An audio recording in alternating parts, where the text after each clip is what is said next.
Welcome back to another episode of Spilling Tequila. I'm your host, Ariana Cantor, and it is Father's Day. Something I've only celebrated once, and I'll probably never get to celebrate again, and that's okay. That was honestly a really dark way to enter this episode, like Father's Day. Once celebrated and never again. But that's really okay. I'm not sad about it. I think I've worked through a lot of my daddy issues. And like what it really comes down to is that there's just really not a relationship there to be had between my father and I. I want to talk about that in this episode. I want to talk about parent issues in general. Honestly, this is going to be more of like a parental issues episode more than a daddy issues episode, because I've had both parent issues and I think most of the population has.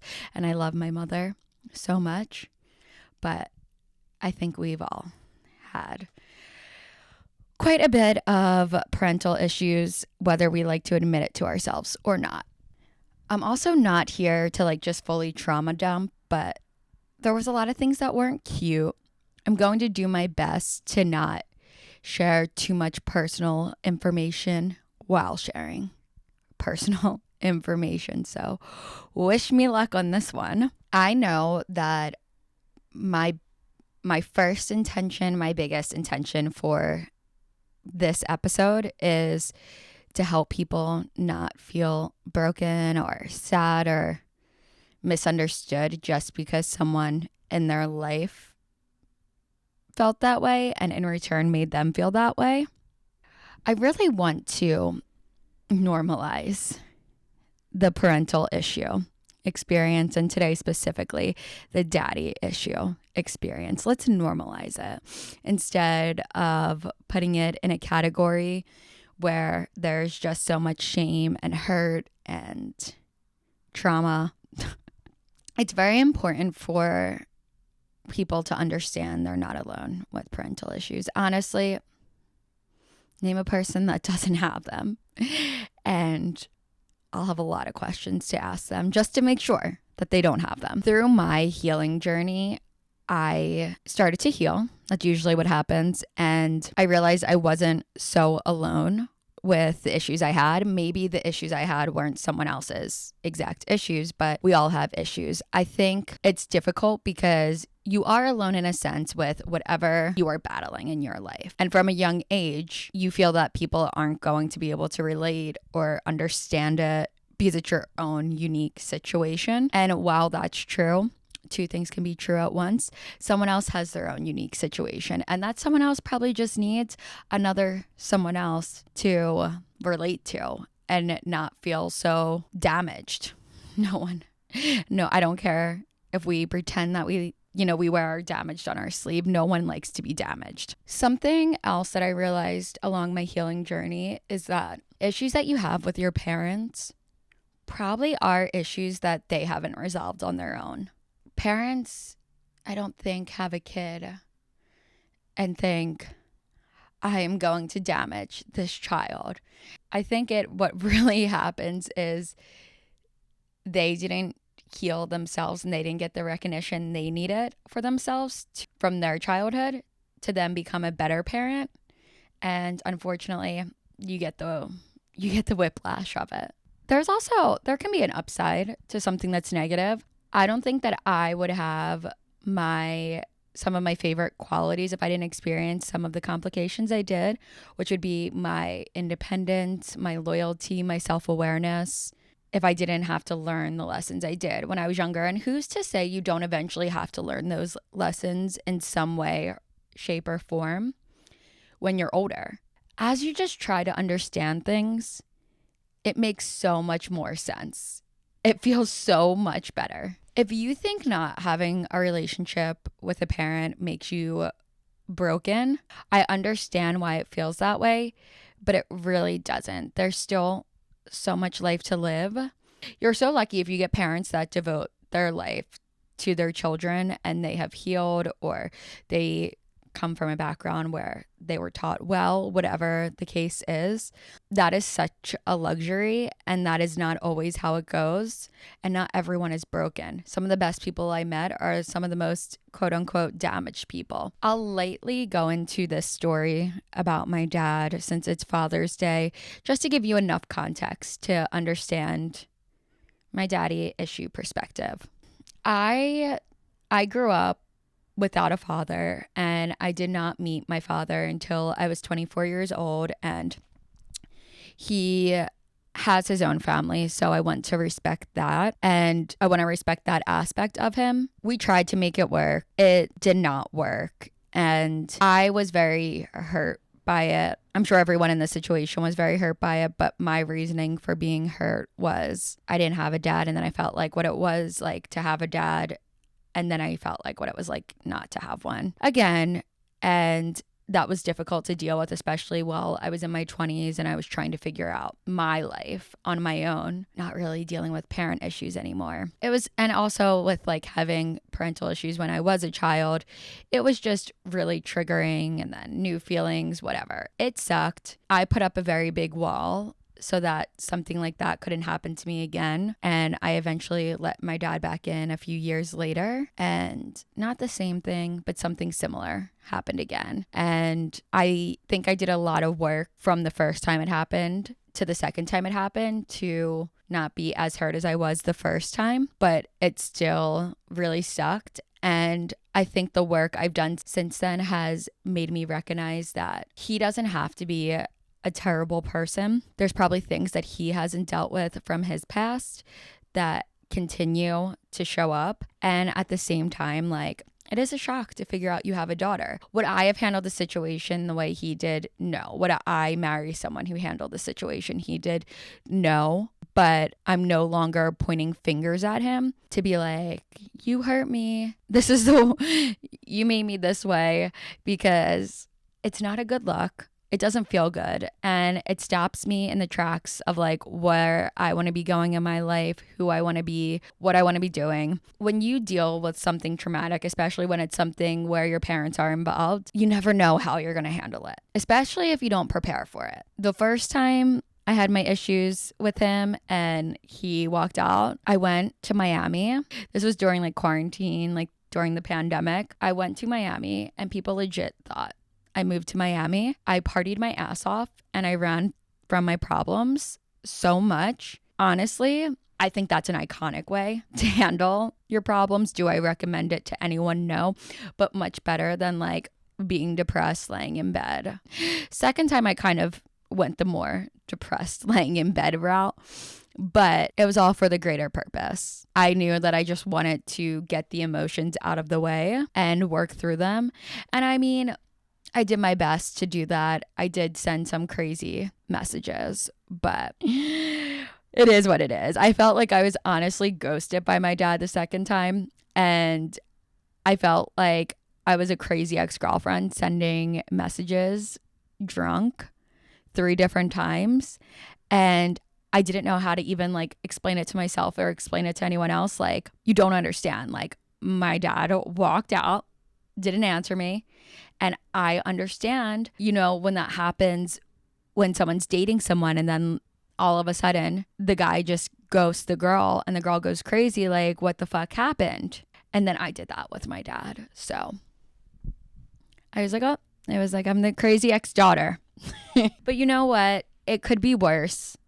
And I'm so grateful that in this lifetime for me, I got to figure out who my dad was. And I am not going to live the rest of my life allowing that pain to define me over my dead body, and my body's still alive.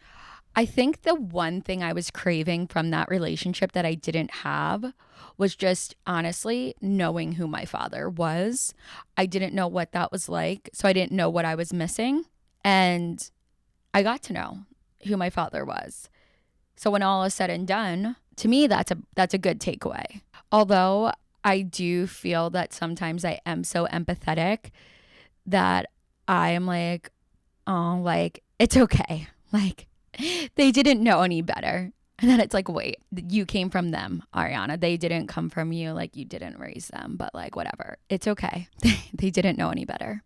Touching on that situation very lightly with care and love and a little bit of like 1 foot in, 1 foot out is how I have to handle that situation. It does not mean I'm avoiding working through any of the emotions. I think I honestly have worked through so many of the emotions that I don't want to dive as deep back into that story yet, because that story doesn't define me. That's the level of healing that I'm working on. I went through the emotions of being like, this did happen to me. This did suck. I'm allowed to feel this way, but now I can't continue to feel this way forever. And I have to allow it to help me grow and become stronger. It's just the situation I was handed, and this is what I have to do from it. And the reason that I look at things from that perspective isn't because a therapist tells me to, or that I feel forced to. It's because I always want to feel good. I always want life to be fucking incredible. I want to do the coolest things in life. I want to live the best life. I want to have the best friends. I want my life to be so enjoyable. And if I want that, I have to let go of the hurt and I have to let go of the pain, because that is the only thing preventing me from life being good. And I think when I was younger, I dealt with a lot of trauma, like many people have, and I held on to so much hurt and so much pain. And I didn't even recognize that's what I was doing, because it was just quite literally defining who I was as a person. So once I recognized that and I was able to learn to heal and work through emotions, I'm choosing life to be good every single fucking time. And if I can share my story and help anyone relate to it or help anyone do the same thing, let's fucking go. I don't think I've ever met anyone who's had a perfect family. I've met people that have had incredible families. And I feel like what was so incredible about those family dynamics wasn't that every single person was perfect. It was the closeness and the showing up for each other. And you could just tell like there was such strong unconditional love, and like that family rode for each other. That's what I love. And that's what I love in friendships too, because no one's fucking perfect. And let's all just make each other's lives easier. How about that? Let's try that. No, I'm serious. Let's really fucking try that. Something else I think that's very important is it's okay for things to not be okay. And it's okay for things to be good. Like, it's okay for things to not be okay. And it's okay for things to be okay. There are so many different levels of trauma, and every single level of trauma is valid. Anything that has ever made you feel any type of way is valid. I have heard over the years friends say to me, you know, I feeling bad for myself because my story isn't as traumatic as yours. And I'm like, what? I'm like, your level of trauma is your level of trauma. I don't want people to meet me where I'm at when it comes to trauma. I don't want people to be like, oh yeah, well, I got some fire too, or I don't have any fire at all. Like, what? There may have been something a parent said to you when you were in first grade that has stuck with you until you are 29 years old, because you've never addressed it or you've never validated yourself for feeling that way. And I want you to address it, and maybe not with your parent. I don't know if you can do that, but at least address it with yourself and validate yourself for feeling that way. And I want to validate you if I can help that situation, because there's no, it doesn't have to be fucking horrific for it to still be horrible. It's whatever has made you feel horrible has made you feel horrible. And you should never ignore that or act like it didn't, because then that's not addressing the issue. That's preventing you from addressing the issue and healing from it. I think for me, being raised where there were some emotions that were unavailable, made me extremely emotionally intentional. And that's something I adore about myself. I show the fuck up for people, and sometimes it can be too much for certain people, and I'm okay with that because it doesn't have to be for everyone, but it's the way I love and I show up, and I always show up for others like the way that I wish I was shown up for. And I think that's such a beautiful little cycle. I rewrote a narrative. I think it's very important to separate your worth from any type of wounds that you have, especially parental wounds in your life. You need to get to a point of your life where it's just no longer your problem. It's no longer your story. You've healed from it. It's just like a memory you can vividly remember, but no longer is attached to you, and you no longer think of it constantly. It is nowhere in the definition of yourself. I also don't think you necessarily need closure with another person to have peace in your life. I think you need closure with yourself, admitting things to yourself, healing them, and no longer telling yourself the same story that is a past version of yourself. But I think closure sometimes can be something that puts you back in that situation. So you're still in it and you don't have to feel the uncomfortable emotions of being fully out of it and addressing what hurt the most. I don't think closure is needed. I don't really have closure with any of my ex-boyfriends. I don't have closure with my dad. I promise I'm okay and that you can date me, okay? And I'm fine. Look at me. It's also important to recognize you don't have to continuously villainize your parents or act like it didn't hurt you. Both can be true, but let's choose the healthy route for both of them this Father's Day. That says a lot coming from me. Your self-worth doesn't need to be earned by people who couldn't love you properly. Let's put that on a fucking t-shirt. Let's get that tattooed on my forehead. That is gold right there. Like, your self-worth does not need to be earned by people that don't love you properly. It's yours. Your self-worth is how you view yourself and how you feel about you. It's you regardless. No one is telling you your worth. People can recognize it and see what you've done for yourself, but they don't define it. If someone is judging your self-worth, they need to look within. That's the easiest answer. It's scary to fucking look within. I'm not going to pretend like it's not, but it's scarier to avoid it and you're hurting other people. So look the fuck within. And I wasn't born with emotional safety, but I was born with character building, chaos, and I wouldn't trade it for the world. Fucked up things made me funny, and now I think fucked up things are funny. I've learned to give myself such a strong sense of self. At the end of every single day, I know I have myself to rely on, and I know that me versus me, we're having, or I guess not me versus me and me, we're having such a good time. We're shooting this shit. When someone disrupts our peace, we're like, why did you have to do that? We were over here laughing, thinking about what country we wanted to go to, thinking about what cute outfit I want to wear. Like, I was not thinking about negativity, someone else's life. I was thinking about how creative I can get with the next soup I'm making. So when someone comes and disrupts my peace, I'm like, why did you have to do that to us?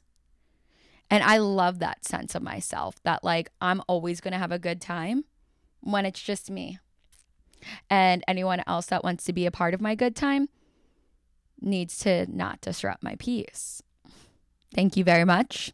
I think I never want to say in my life again, I had a rough childhood or a rough issues with my parents or shitty issues with my parents, however you want to phrase it. I don't want to ever say that again when like anyone asks me about myself, or if I feel comfortable telling someone about my past.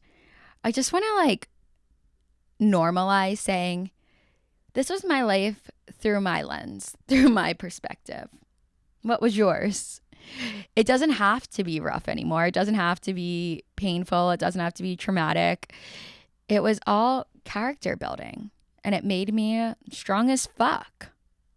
And I'm sure you have some of that in your story too, and let me hear it. Life becomes more exciting and better when you don't have to start the story with, I'm like this because of this, or my parents did this, or anything. Like, no, I'm fucking incredible. I'm crazy. Some crazy shits went down. We don't even need to talk about it. And if we do, you're welcome for the stories. Let's continue to have a good time or work through whatever we need to work through. I don't know, whatever it is. Let's just keep moving forward. And if you take one thing from this episode, the wildest thing about your worth is that it truly comes from yourself. How you view yourself, not how anyone else views it. And life becomes a lot more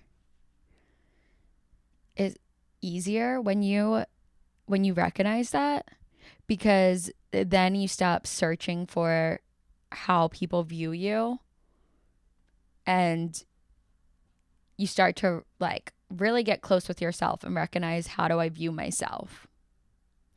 So the moral of this entire episode is that I don't have daddy issues. I have both parent issues, and I love you, Mom. And that we're all going to be okay. As long as we work through our shit, we don't put it on anyone else, we stop blaming someone else, we're all going to be okay.